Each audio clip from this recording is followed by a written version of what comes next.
The scream that tore through the night air at the Cottonwood Inn sent every guest scrambling from their beds.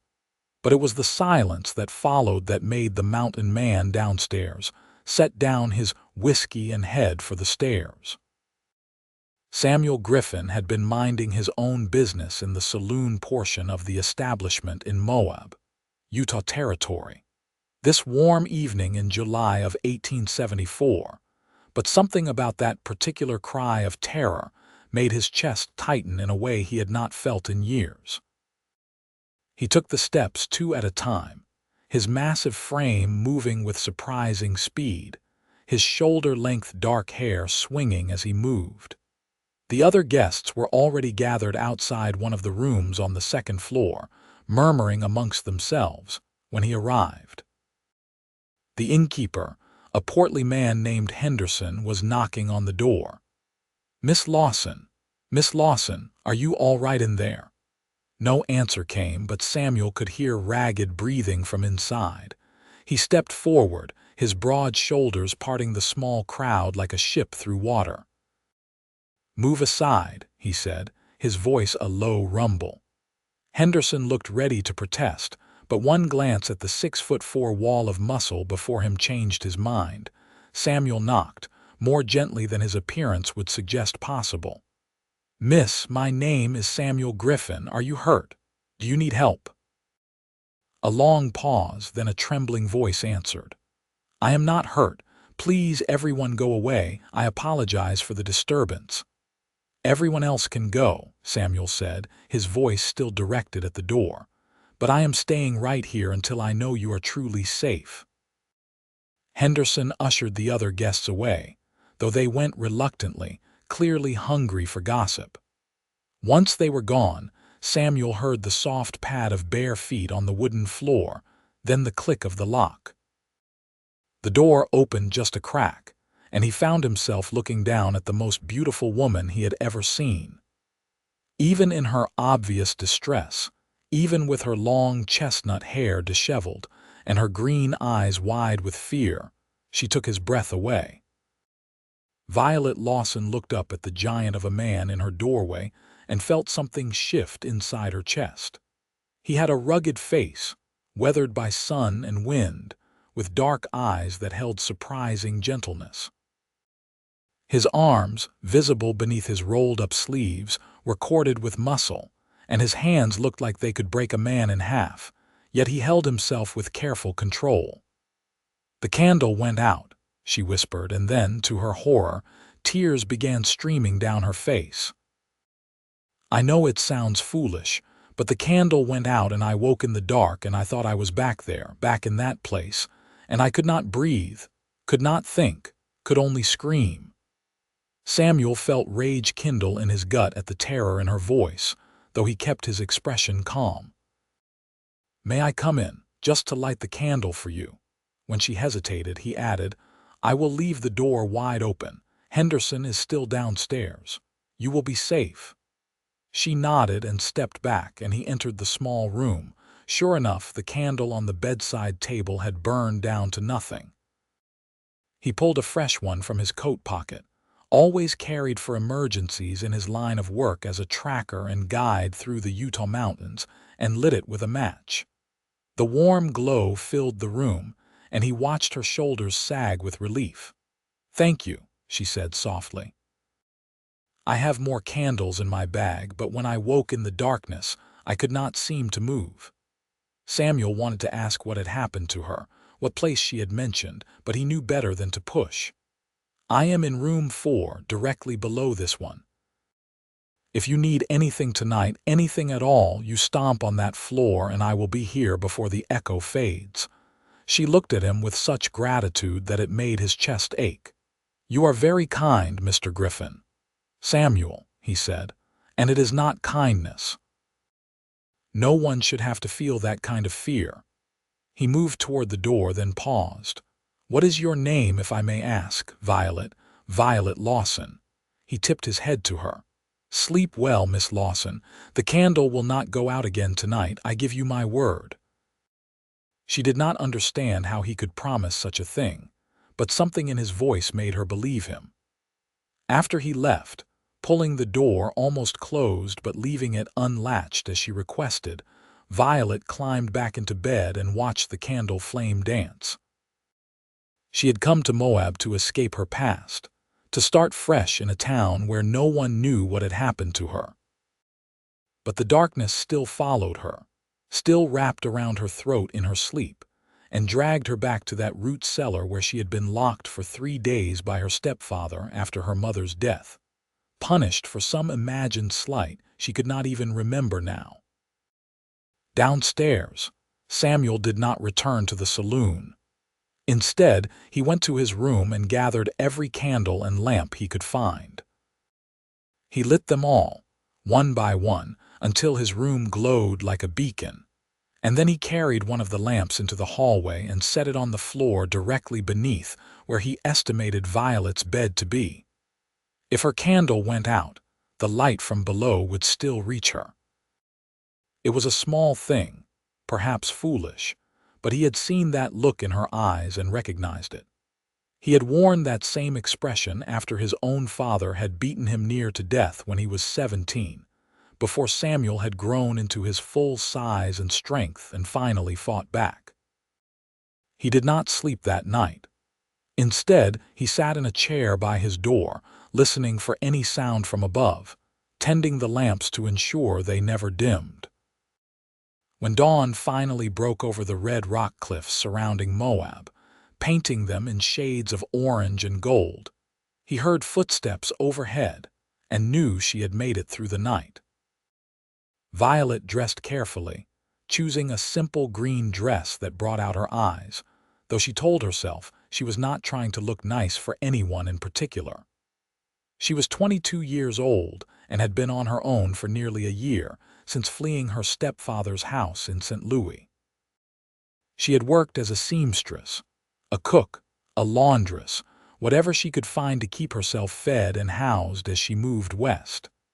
Moab was meant to be her final destination, a place remote enough that her stepfather would never think to look for her here. When she came down to the dining room for breakfast, she found Samuel already there, sitting at a corner table with a clear view of both doors.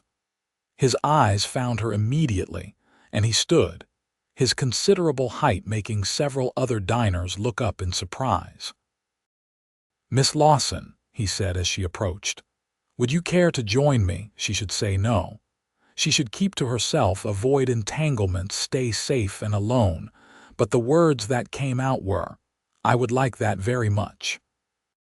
He pulled out her chair with a gentleness that seemed at odds with his powerful build. Up close, in the morning light, she could see the scars on his knuckles, the slight crook in his nose that suggested it had been broken at least once, the way his eyes constantly scanned the room. This was a man who had known violence but had not let it consume him. "Did you sleep well?" he asked after they had ordered, and there was genuine concern in his voice. "I did, surprisingly. The candle stayed lit all night." She looked at him curiously. "I had the strangest sense that I was not alone, that someone was watching over me. I know that sounds odd." Samuel cleared his throat and looked slightly embarrassed, an expression that seemed foreign on his rugged features. "I may have placed a lamp in the hallway below your room, and I may have stayed awake to tend it, just to be certain." Violet felt her throat tighten with emotion. "You stayed awake all night, for me, but you do not even know me." "I know enough," he said quietly. "I know that you are afraid of the dark for a reason, and that no one should have to face their fears alone." Before she could respond, the waitress brought their food, and they ate in companionable silence for a few moments. Finally, Violet said, "I came to Moab to work for a family called the Hendersons, taking care of their children and helping with the household. But when I arrived yesterday, I discovered they had left town unexpectedly, something about a sick relative in California. So now I find myself stranded with very little money and no employment." Samuel felt the pieces clicking into place in his mind, though he tried to tell himself not to be a fool. I have a cabin about 5 miles north of here, up in the mountains. I work as a guide and tracker, taking people through the territory, hunting when the seasons allow. It is a good life, peaceful, but the cabin is rough. I have been thinking I need someone to help maintain it, do some cooking and mending, keep things organized. The work would not be difficult, and you would have your own room with a door that locks from the inside. Violet stared at him. You are offering me employment, just like that. I am offering you a safe place and honest work, Samuel said. I will not lie and say I am not drawn to you because I am, but I am also a man of honor. You would be an employee, nothing more, unless you decided you wanted something different, and I would keep the lamps burning every night for as long as you needed them. She should be suspicious. She should question his motives, protect herself, keep her distance. But when she looked into his eyes, she saw only sincerity and a kind of understanding that came from personal pain. I accept, she heard herself say, but I must be clear, Mr. Griffin. I am not ready for anything beyond employment. My past has left marks that are not easily healed. Samuel, he corrected gently, and I am in no rush. I have waited 28 years without finding someone who makes me want to keep every lamp in the house burning. I can wait a while longer to see where this leads. They made arrangements to leave for his cabin the following morning, after Violet had purchased some supplies and warmer clothes suitable for mountain living. Samuel spent the day showing her around Moab, introducing her to the shopkeepers and townspeople with a proprietary air that made it clear she was under his protection.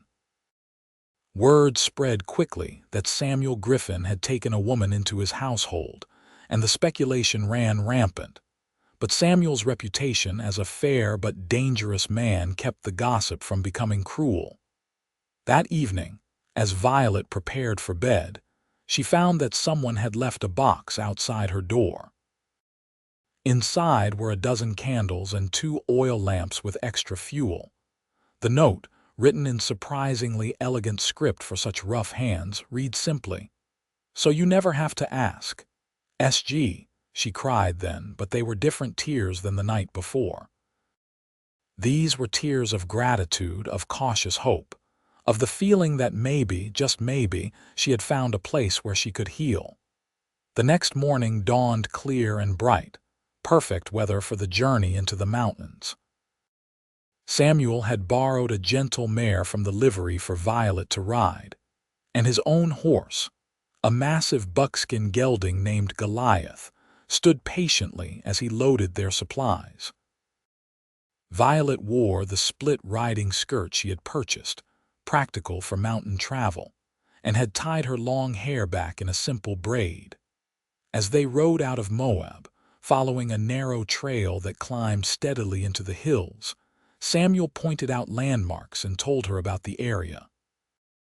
"These red rocks have been here longer than we can imagine," he said, gesturing to the towering formations around them.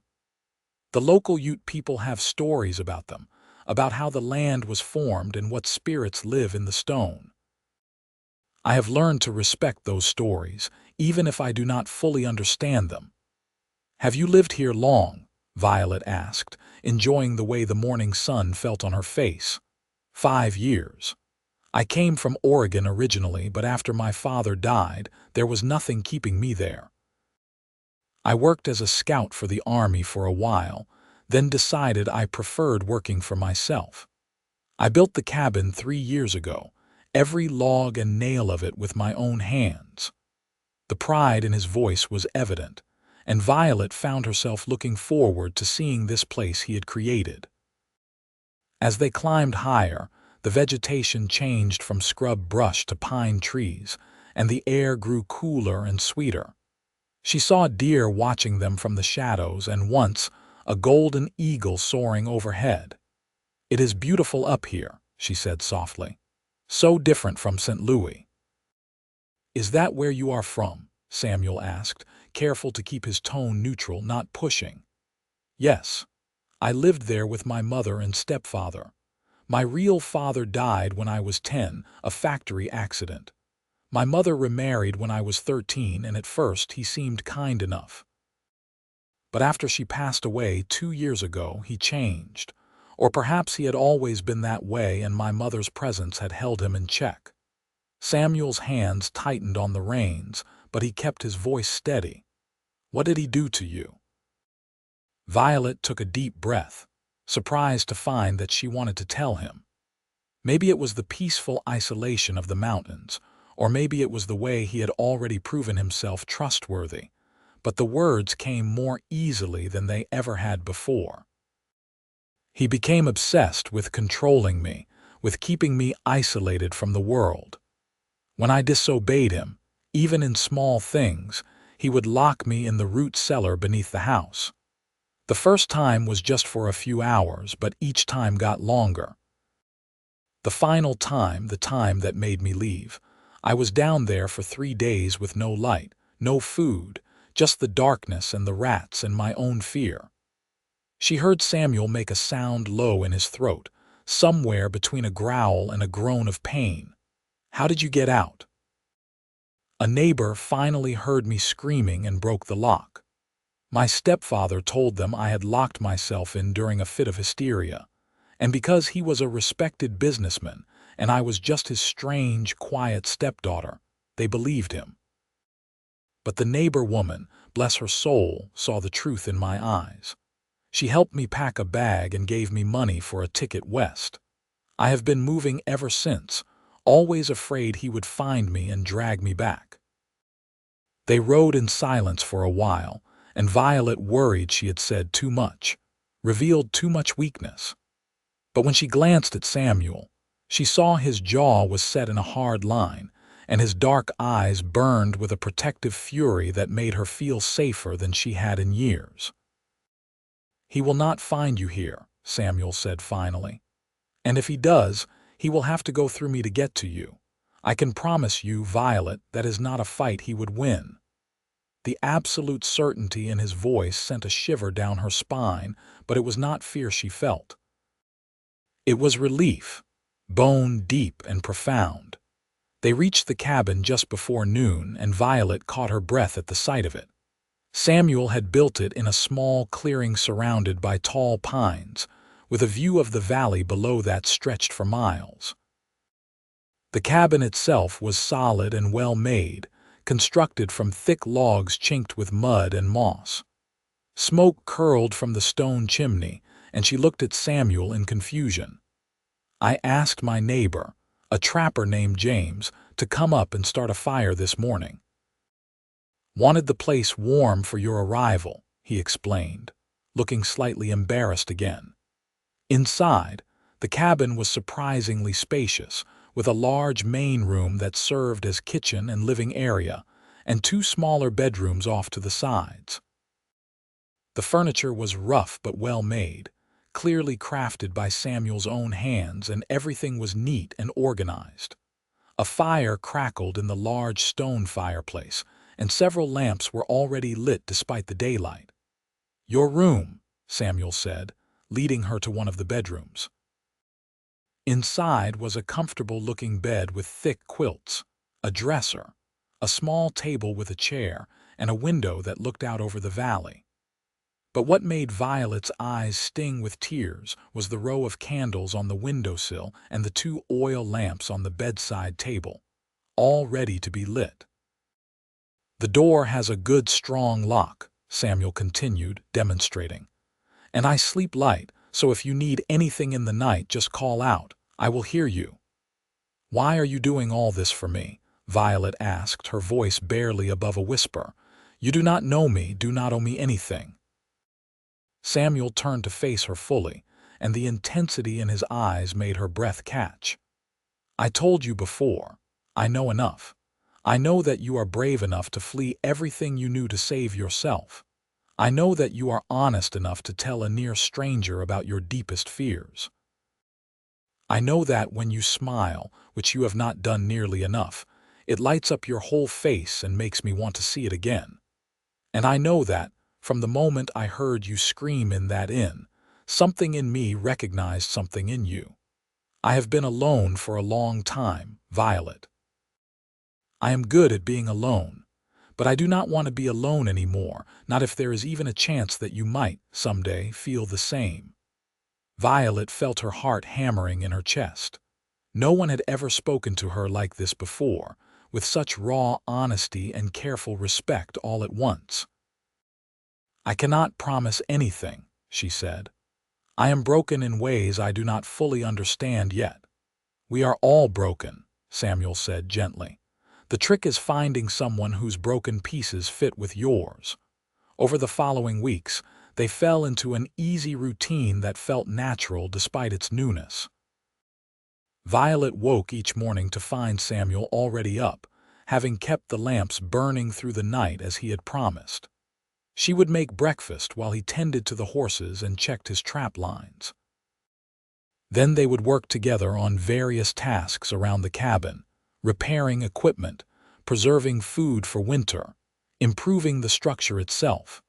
Samuel was patient as a teacher, showing her how to cure hides, how to read the signs of weather in the sky, how to move quietly through the forest. In turn, she mended his clothes with neat, precise stitches, organized his chaotic collection of tools and supplies, and filled the cabin with cooking smells that made it feel like a home rather than just a shelter. They talked for hours each evening by the fire, sharing stories from their pasts, their hopes for the future, their opinions on everything from politics to philosophy. Violet discovered that Samuel was far more educated than his rough appearance suggested. He had taught himself to read as a boy, and had consumed every book he could get his hands on, hungry for knowledge and understanding. My father thought reading was a waste of time, Samuel told her one evening as they sat on the porch watching the sunset paint the valley in shades of purple and gold. He believed a man only needed to know how to work and fight. But my mother, before she died when I was 8, she would sneak me books and read to me when he was away. She said that a strong body was good, but a strong mind was better, and a man with both could do anything. She sounds like a wise woman, Violet said softly. She was. I wish she had lived to see what I made of myself. I think she would have been proud. He paused, then added, I think she would have liked you very much. Violet felt warmth spread through her chest at the thought. I wish I could have met her. My own mother was kind but weak. She knew what my stepfather was doing but did nothing to stop it. I was angry at her for a long time, but now I just feel sad. She was so beaten down by life that she had nothing left to fight with. You had enough fight for both of you, Samuel observed. Takes a kind of strength most people never have to find to break free like you did. As summer deepened into August, Violet found herself watching Samuel more and more, noticing the way his muscles moved beneath his shirt when he worked, the gentleness of his hands despite their size and strength, the sound of his laugh when she said something that amused him. She caught him watching her too, his dark eyes following her movements with an expression that made her feel beautiful and desired in a way she never had before. One afternoon, they were working together in the garden Samuel had planted behind the cabin, pulling weeds and harvesting vegetables. It was hot work, and Samuel had stripped down to just his trousers, his muscled torso gleaming with sweat in the sun. Violet tried not to stare, but it was difficult. He looked like he had been carved from the same stone as the mountains around them, all hard plains and powerful lines. You are staring, Samuel said, amusement clear in his voice. Violet felt her cheeks flush. I apologize. That was rude of me. I do not mind, he said, moving closer. I stare at you all the time when you are not looking. Only fair you get a chance to look back. She laughed despite her embarrassment. You are very direct, Samuel Griffin. Life is too short to dance around the truth, he replied. Then, more seriously, but I meant what I said when you first came here. I will not push you, Violet. When you are ready, if you are ever ready, You will let me know." But Violet was beginning to think she might be ready, or at least ready to try. The nightmares that had plagued her every night in St. Louis had lessened here in the mountains. She still needed the candles burning, still woke sometimes in a panic if a shadow seemed too dark. But Samuel's presence just a room away helped more than she could have imagined. Knowing he was there, keeping watch, keeping the darkness at bay, allowed her to rest in a way she had not been able to for years. One evening in late August, a storm rolled through the mountains, bringing wind and rain that rattled the cabin windows and made the trees bend and sway. Violet stood at her bedroom window watching the lightning illuminate the valley below, feeling small against the power of nature, but also strangely safe within these thick log walls. A soft knock on her door made her turn. "Come in," she called, knowing it would be Samuel. He entered, his hair damp from checking the horses in their shelter, his eyes concerned. "Are you all right? I know storms can be frightening." "I am fine," she said, and realized it was true. "The darkness outside does not bother me the same way the darkness inside used to. Out here it feels natural, not threatening." Samuel smiled, that rare full smile that transformed his whole face. "You are healing," he said. "I can see it in you a little more each day." "Thanks to you," Violet said, moving closer to him. "You have given me space to heal, safety to heal, but also the courage to face my fears instead of just running from them." "You always had that courage," Samuel said. "I just gave you a place to use it." They stood there in the flickering candlelight, the storm raging outside, and Violet felt something shift inside her. She had been broken, yes, but broken things could be mended. She had been afraid, but fear did not have to rule her forever. And she had been alone, but she was not alone anymore. "Samuel," she said quietly, "I think I am ready to try." He understood immediately what she meant, but he did not move toward her, did not assume. "Try what, Violet? I need you to say it clearly so there is no confusion." "I think I am ready to try being close to someone. To try trusting someone not just with my safety but with my heart. To try loving someone if they will have me." Samuel's breath caught audibly. "Are you certain? I can wait longer if you need more time." "I have needed more time for my whole life," Violet said, stepping closer until she could feel the warmth radiating from his body. "But I think what I need more than time is courage, and you make me feel brave." "Violet," he said, her name a prayer on his lips. "I have been in love with you since that first night at the inn, when you opened that door and looked up at me with those green eyes full of fear and determination. Every day since has only made me more certain that you are the woman I want to spend my life with. But I need you to be certain too, because once I truly let myself love you the way I want to, I will not be able to stop." "Then do not stop," she whispered, and rose up on her toes to kiss him. The kiss was gentle at first, tentative, both of them learning the shape and taste of each other. But then Samuel's arms came around her, careful not to cage her in but holding her close, and Violet felt something inside her chest bloom open like a flower that had been waiting years for sunlight. She pressed closer, her hands exploring the broad expanse of his chest, feeling the steady thunder of his heartbeat beneath her palms. When they finally pulled apart, both breathing hard, Samuel rested his forehead against hers. "I will keep the lamps burning for you every night of our lives if that is what you need," he said. "I will keep you safe from every shadow, every fear, every bad memory. I will love you until the mountains crumble and the rivers run dry." "I know you will," Violet said, and she did know it, down to her bones. "And I will love you just as fiercely, just as truly. You saved me, Samuel, not just from my stepfather or the darkness, but from the prison I had built around my own heart."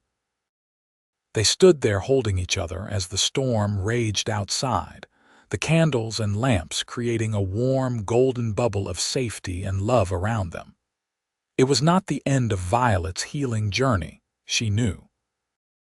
There would still be hard nights, moments of fear, memories that rose up like ghosts to haunt her. But she would not face them alone anymore. The next morning dawned clear and fresh, the storm having washed the world clean. Samuel woke to find Violet's door open and her standing in the main room, all the candles and lamps from her room extinguished. Only the morning sunlight filled the cabin, bright and natural. "Violet," he asked, concerned, "did something happen?" She turned to him with a smile that took his breath away. "I slept without the candles last night," she said. "After you went to your room, I lay there thinking about what you said, about loving me until the mountains crumble, and I realized that you are my light now, Samuel. Not the candles, not the lamps, but you. As long as I know you are near, I can face the darkness." Samuel crossed the room in 3 long strides and swept her into his arms, lifting her off her feet and spinning her around. Her laughter filled the cabin, bright and clear and free, and he thought it was the most beautiful sound he had ever heard. "Marry me," he said, setting her down but keeping his arms around her. "I know it is fast. I know we have only known each other a few months, but I have never been more certain of anything in my life. Marry me, Violet Lawson, and let me spend the rest of my days making you happy." "Yes," she said without hesitation. "Yes, Samuel Griffin, I will marry you. I will be your wife and you will be my husband, and we will build a life here in these mountains that is ours and ours alone." They married in late September, just as the aspen leaves were turning gold in the high country. The ceremony was small, held in Moab with only a few friends and neighbors in attendance, but it was perfect. Violet wore a simple dress of cream-colored silk that she had sewn herself, and Samuel wore his best suit, his long hair neatly trimmed but still brushing his collar. When he slipped the gold band onto her finger and she did the same for him, Violet felt tears of joy streaming down her face. "I never thought I would be this happy," she whispered as they stood together after the ceremony, watching the sunset over the red rocks. "Neither did I," Samuel admitted. "I thought I would spend my life alone in those mountains, and I had made my peace with that. But then you screamed in the night and everything changed." "Thank God for that scream," Violet said with a laugh. "Thank God you heard it. Thank God you cared enough to check on a stranger." "You were never really a stranger," Samuel said. "My heart knew you before my mind did." They spent their wedding night at the inn where they had first met, and Henderson gave them his best room with a smile and a wink. Samuel had filled it with candles and lamps before Violet arrived, but when she entered and saw them all lit, she laughed and began extinguishing them one by one. "What are you doing?" Samuel asked, confused. "I told you," she said, coming to stand before him. "You are my light now. I do not need these anymore." Then, with a shy smile, she added, "Well, maybe keep 1 or 2 burning. For romance, not for fear." Samuel obliged, leaving just 2 candles flickering on the bedside table, casting dancing shadows across the walls. And then he proceeded to show his wife exactly how much he loved her, with tenderness and passion, and a reverence that made her feel cherished beyond measure. Their first winter in the mountains was hard but beautiful. The snows came early and deep, cutting them off from Moab for weeks at a time, but Violet did not mind. She had Samuel and he had her, and the cabin was warm and well supplied. They spent long evenings by the fire, reading aloud to each other from Samuel's collection of books, planning improvements to the cabin for spring, talking about the future they would build together. "I want children," Violet said one night as they lay in bed, her head on Samuel's broad chest listening to his heartbeat. "I want to fill this cabin with laughter and noise and life." "How many?" Samuel asked, his hand stroking her hair gently. "As many as we are blessed with," she replied. "I want our children to know they are loved and safe and wanted every single day of their lives." "They will," Samuel promised. "We will make sure of it." Spring came with a rush of melting snow and budding trees, and with it came news that made Violet's blood run cold. A rider stopped at their cabin in April, bringing mail and gossip from town, and mentioned that a man from St. Louis had been asking around about a young woman matching Violet's description. Samuel's face went hard as stone. "What did you tell him?" "Nothing," the rider said. "None of us like strangers coming around asking questions. But he is persistent, I will give him that, staying at the inn, talking to anyone who will listen." After the rider left, Samuel took Violet's hands in his. "You do not have to see him. You do not owe him anything. Say the word and I will ride down there right now and make it clear that he needs to leave Utah Territory and never come back." Violet took a deep breath. A year ago, even a few months ago, she would have hidden, would have run, would have let fear make her decisions. But she was not that woman anymore. "No," she said firmly. "I need to face him. I need to look him in the eye and tell him that he has no power over me anymore." "Then I am coming with you," Samuel said, and his tone made it clear there would be no argument. They rode down to Moab the next morning, Violet's heart pounding but her resolve steady. They found her stepfather in the saloon, a thin, weaselly man with graying hair and cold eyes. Violet felt a moment of shock at how small he seemed, how ordinary. This was the monster who had haunted her dreams. This was the man she had feared for so long. He saw her and stood, his face twisting into what might have been a smile. "Violet, my dear girl, I have been so worried about you. Come home now and all will be forgiven." "I have nothing to be forgiven for," Violet said, her voice steady and clear. She felt Samuel at her back, a solid wall of protection and support. "You are the one who should beg forgiveness, though I will never give it. You locked me in the dark. You hurt me. You tried to break me, but I am not broken and I am not your anything anymore." Her stepfather's expression darkened. "You ungrateful little wretch, I took you in, fed you, clothed you. You owe me." "She owes you nothing," Samuel said, his voice low and dangerous. Every head in the saloon turned toward them. "And you have about 10 seconds to leave this territory before I make you leave. Who do you think you are?" Her stepfather sneered, though Violet could see fear flickering in his eyes as he took in Samuel's size and the cold fury in his expression. "I am her husband," Samuel said. "I am the man who keeps her safe. I am the man who keeps the lights burning so she never has to be afraid of the dark again. And I am the man who is telling you that if you ever come near my wife again, they will never find your body." The saloon had gone completely silent. Her stepfather looked around, perhaps hoping for support, but found only hard, unfriendly faces. These mountain people took care of their own, and Violet was one of them now. "This is not over," her stepfather said, but his voice shook. "Yes, it is," Violet said. "It has been over since the day I walked away from you. I just needed to come back and tell you to your face, you have no hold on me anymore. I am free." They left him standing there, impotent and furious, and rode back to their cabin in the mountains. Violet felt lighter than she had in years, as if she had finally set down a burden she had been carrying for too long. "That was the bravest thing I have ever seen," Samuel said as they neared home. "I could only do it because you were with me," Violet replied. "Knowing you were there, knowing I had somewhere safe to return to, it gave me the strength I needed." "You always had that strength," Samuel said. "I was just there to remind you of it." Her stepfather left Moab the next day and they never heard from him again. Violet sometimes wondered what became of him, but she found she did not really care.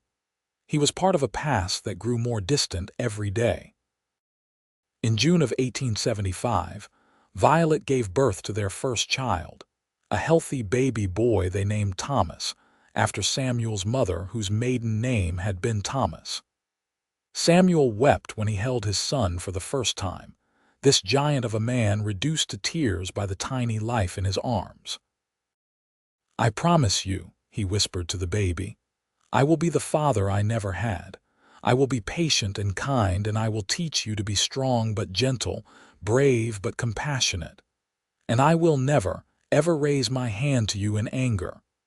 Violet watched them, her heart so full she thought it might burst. This was what happiness looked like. This was what healing felt like. This was what love was supposed to be.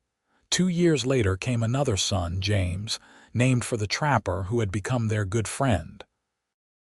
And 2 years after that, a daughter they named Rose, who had her mother's green eyes and her father's stubborn determination.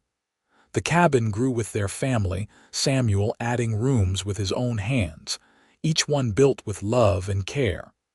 He taught his sons to track and hunt and respect the land. Violet taught all 3 children to read and write and think for themselves. Together, they created a home filled with laughter and warmth, and the kind of love that chases away all shadows.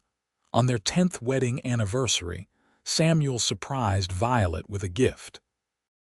When she unwrapped it, she found a beautiful lamp made of brass and glass, far finer than anything they owned. "I had it made special in Salt Lake City," Samuel explained. "See the inscription." Violet looked and saw the words engraved on the base. "You are my light, S.G." "Samuel," she breathed, tears gathering in her eyes. "It is beautiful." "It is a reminder," he said, "not of the darkness you escaped, but of the light you became. You are the light in my life, Violet, you and our children. You lit up my world the day I met you, and you have been lighting it up ever since." "I do not need candles to sleep anymore," Violet said softly. "I have not for years, but I still love seeing them burning because they remind me of you. They remind me of that first night when you promised to keep the lamps burning, and you have kept that promise every day since in 1,000 different ways." "And I always will," Samuel said, pulling her into his arms, "until the mountains crumble and the rivers run dry." The years passed in a beautiful blur of seasons and milestones. They watched their children grow strong and kind, watched them learn to love the mountains as their parents did. Thomas grew into a thoughtful young man who wanted to be a teacher. James became a skilled woodsman like his father. Rose, fierce and independent, declared she wanted to be a doctor and help people. "She gets that from you," Samuel told Violet one evening as they sat on their porch, now grayed with age but still strong, watching the sunset paint the valley gold. Their children were grown now, Thomas already married and teaching in Moab, James working as a guide like his father had, Rose studying in Salt Lake City. "Gets what?" Violet asked, leaning against her husband's shoulder. "That need to help people who are hurting. That understanding of pain and the determination to ease it. You did that for me, you know. Eased a pain I had carried so long I forgot it was there." "You did the same for me," Violet said. "More than the same. You saved my life, Samuel."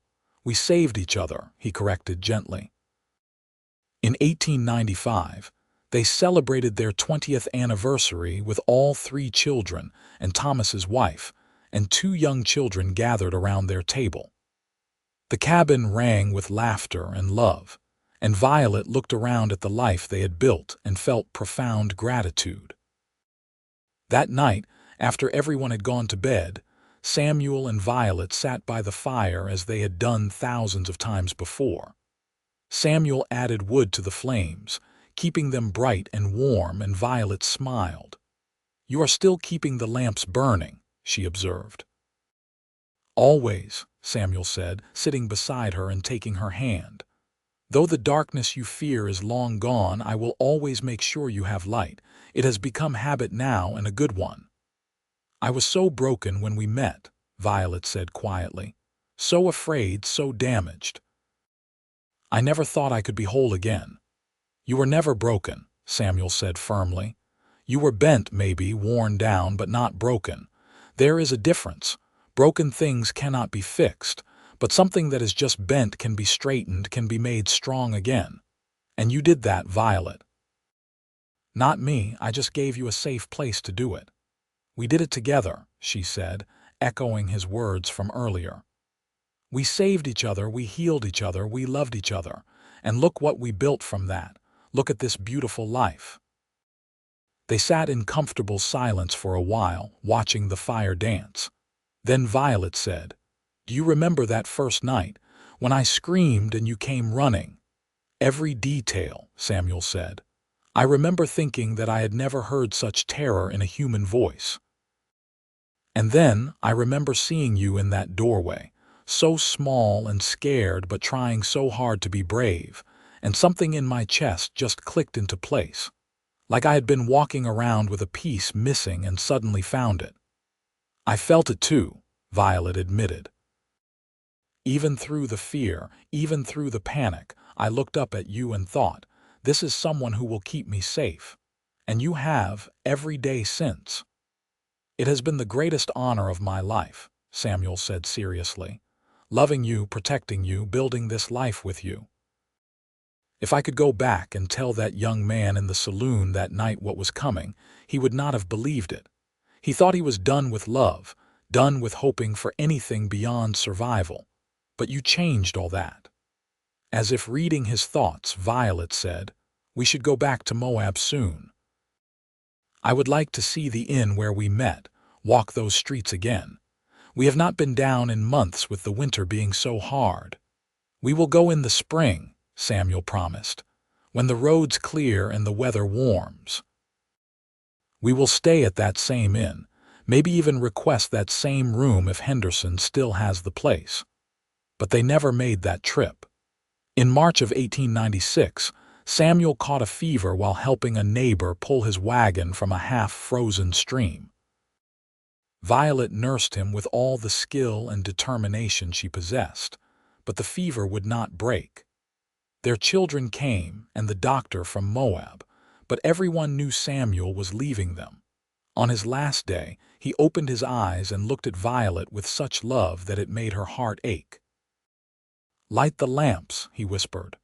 Samuel, it is still daylight, she said, tears streaming down her face. Not for me, he said gently. It is getting dark and I am getting scared. Will you light the lamps for me like I did for you?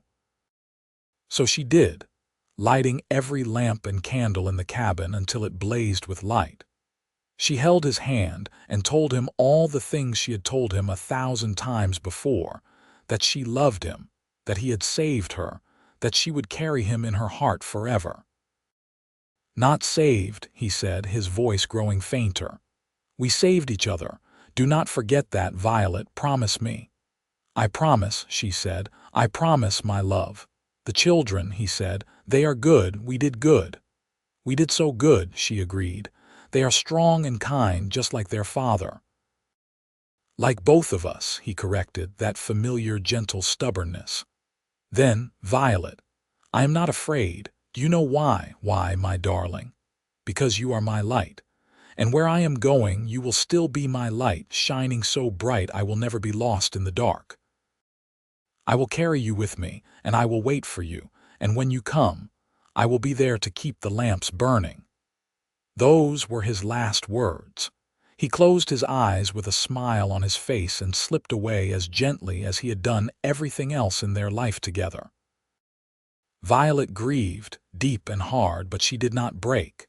She had been broken before, bent and beaten by life, but Samuel had taught her how to be strong. She kept the cabin, kept the life they had built. Their children visited often, bringing grandchildren who filled the rooms with noise and joy. And every single night, Violet lit the lamps. All of them, just as Samuel had done for her all those years. Not because she was afraid of the dark anymore, but because it made her feel close to him.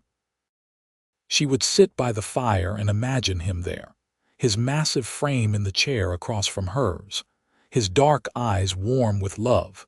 One night, nearly 5 years after Samuel's death, as Violet sat surrounded by lamplight and memories, her daughter Rose visited. Rose was a doctor now, working in Salt Lake City but visiting home whenever she could. "Mother," Rose said gently, "can I ask you something?" "Of course, my darling."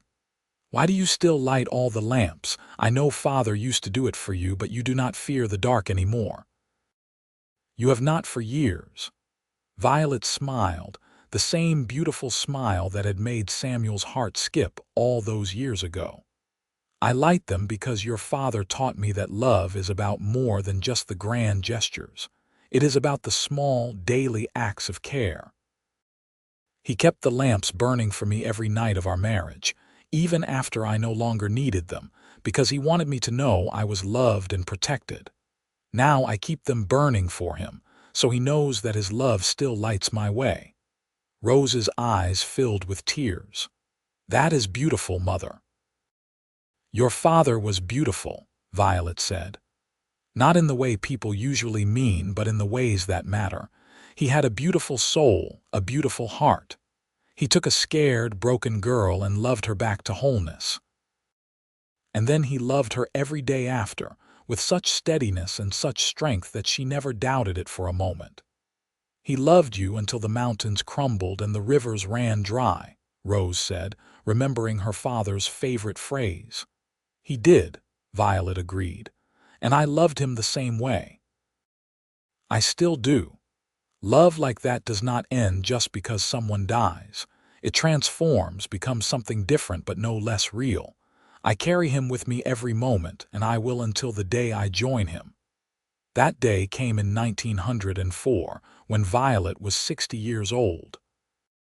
She died peacefully in her sleep, in the cabin she and Samuel had built, surrounded by the lamps they had kept burning.